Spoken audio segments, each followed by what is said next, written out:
Hello, people of the internet. Good morning, good afternoon, and good evening. Happy Tuesday to you all. Uh, Interesting release schedule today because we've got kind of a strange lineup of things today. We're starting off with a rather exciting one because we have a solo debut, and a proper debut this time. This one coming courtesy of Nugu Promoter, who's kind of like or at least the team over there is kind of made it like your go-to shop for anything and everything Nugu in a way, and they're a brilliant resource to have on like the really small groups and things like that. But they've been posting about Bella for ever since her debut was announced, and frankly, I didn't know much about her, but from what they've posted, as well as like the little research I've done online, she's trained for 10 years, one of those idols that have the extensive trainee history, as well as a 94 liner. But apart from that, she's debuting solo after a very long time as a trainee, and of course, as is with any debut, well, we're not going on K profiles, but we're going to check out every single debut regardless of the group or the artist. So here we go. And this is why my face has been bright red during the intro sequence, because the video starts on a bright orange screen. But debuts are always exciting because we get to see like the budding of a brand new career in a way, you know? There's something so special about a debut because you really get to see like the origin story in a way. So this was tremendously exciting. I don't know what this is going to sound like. Nuga Promoter has been promoting it like crazy, and I love Nuga Promoter. The team over there are brilliant. But here we go. This isn't about Nuga Promoter. This is about Bella the artist. So let's check her song out. 3, 2, 1. Uh-oh. Oh no, I'm thinking of Avex, not Avac. Okay. I hope we're okay on copyright.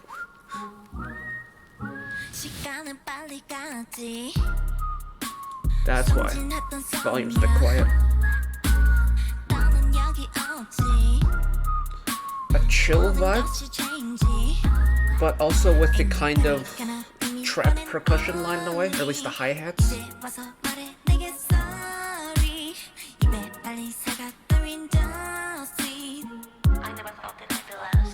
Very lower, or like comfortably lower tone. I quite like that. It's not super high.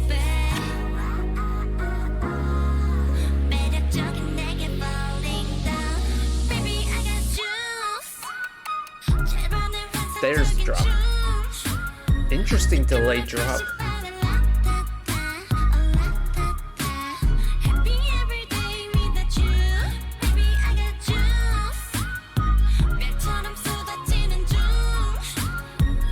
The song doesn't switch up too much, but I don't think it really needs to.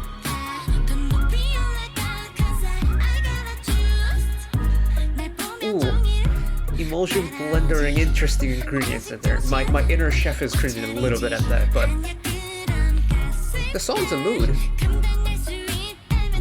It's another one of those songs that's going along the, the chill vibe that the industry seems to be going in these days.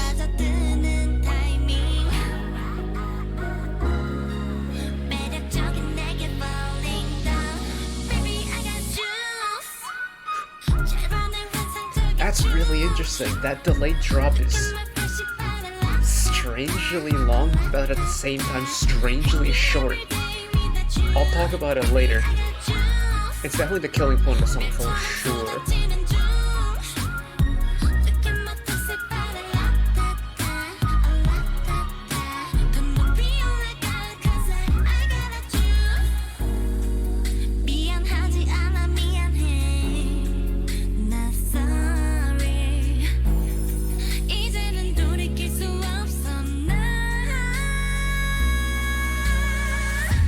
There's the high vocal.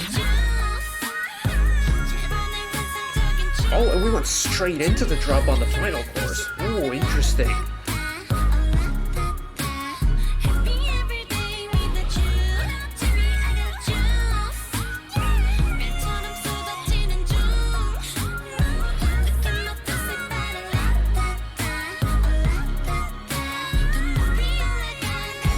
ad-libs up top.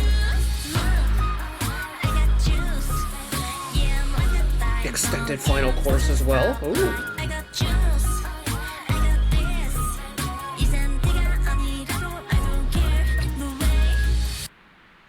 And that's where the song ends. Still with the kind of fuzzy, like, not records, like the needle on the record scratch, but it's kind of like a fate, like radio, like static effect in a way. Interesting. I quite like that. It's another one of those songs that's going along this like chill direction that the industry seems to be moving in recently. I'm not mad at it. There's some compositional stuff that's really weird. Weird in a good way, I should preface.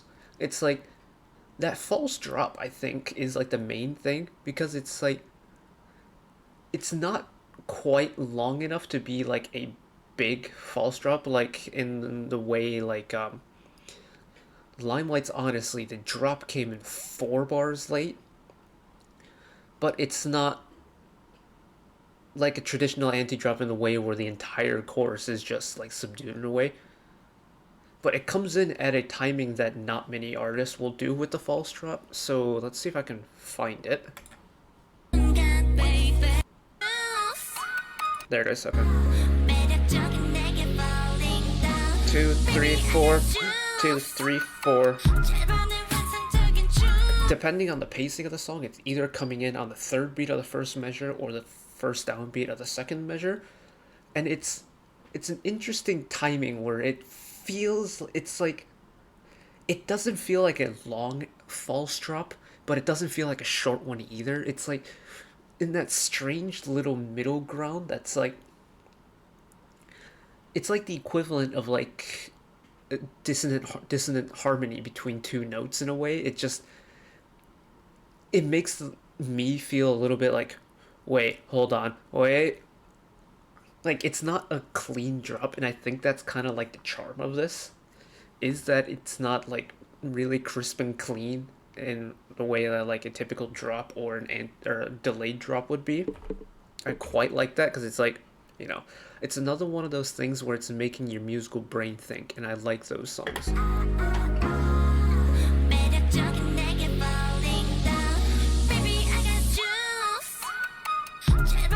And there's no real indication of when it's going to come back either, or at least not a very clear one. And that's the same thing with the second chorus.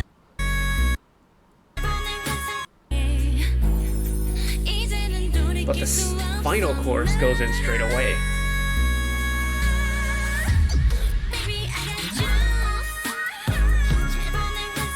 The beat comes back in straight away on the first beat, and then you get the vocal ad-libs at the top to match the transition as well.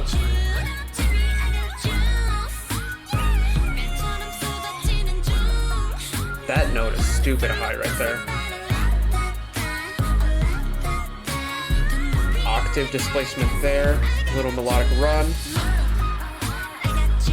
And they like turn up the intensity for this little final like outro or like a post-chorus. Or at least with the way that like brassy synth hits.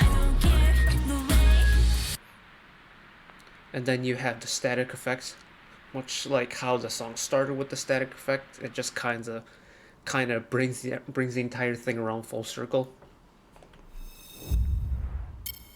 Exciting stuff. It's always going to be, when you get like, I think debuting solo artists is always going to be interesting. Because with solo artists, they kind of have the creative freedom to do whatever they want. Whereas in a group, you're kind of limited to like one sound that either the members or the company just sets up for you. And I think the individuality of soloists is always going to be exciting. More so if it's a debut, because frankly, there's always going to be new music coming into the industry, right? Whether it be artists or, already established artists bringing in new songs. There's going to be new songs coming in, but there's just something special about a debut that you can't match with a comeback. And it's that whole like excitement and the anticipation factor behind it. I'm always happy to see new artists debut and especially if it's an artist who's, work. I mean, not saying that all the artists have it, but like an artist who has worked their butt off for just absolute time. Like 10 years is a long training period, even by like traditional K-pop standards. 10 years is a long time. Like, people like Jihyo of Twice or Munsua of Billy are like kind of prime examples of idols who have been training ever since they were like wee little children. And it's, seeing hard work come to fruition like this is always exciting. So congratulations. This was a good time. I quite enjoyed that. But that's it for me today. Thank you all for watching. If you did enjoy and want to see more, channel icon is up there. You can find the back catalog of stuff watched in the past. Drop a subscription if you want to keep up to date with whenever I upload new videos. And if you want to watch another video mine right away, YouTube recommends you watch that video down there. And until next time,